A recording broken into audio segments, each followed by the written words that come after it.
done, it was off to the races.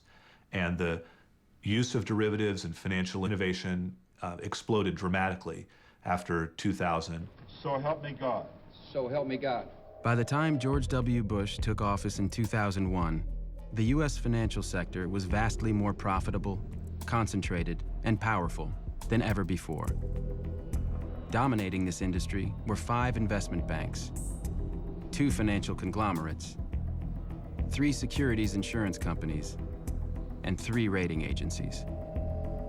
And linking them all together was the securitization food chain, a new system which connected trillions of dollars in mortgages and other loans with investors all over the world. 30 years ago, if you went to get a loan for a home, the person lending you the money expected you to pay him or her back. You got a loan from a lender who wanted you to pay him back. We've since developed securitization, whereby the people who make the loan are no longer at risk if there's a failure to repay.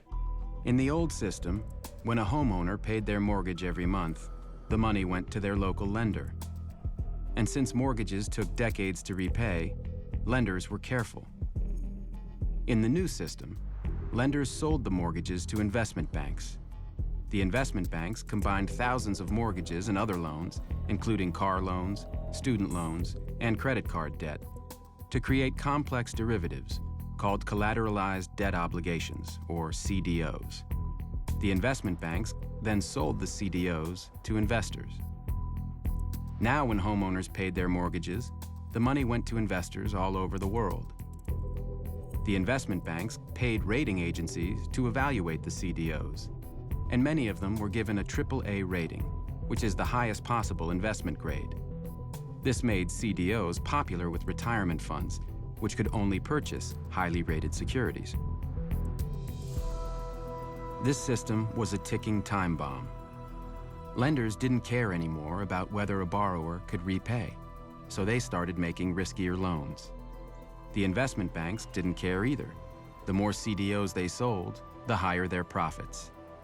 And the rating agencies, which were paid by the investment banks, had no liability if their ratings of CDOs proved wrong. You weren't going to be on the hook, and there weren't regulatory constraints.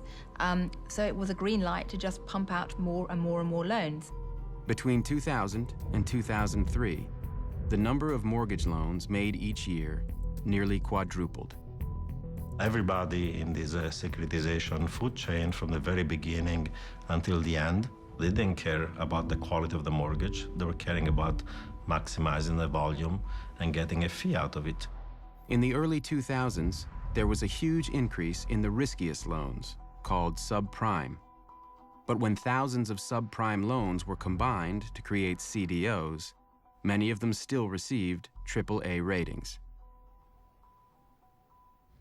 Now, it would have been possible to create derivative products that don't have these risks, that carry the equivalent of deductibles, where there are limits on the risks that can be taken on and so forth.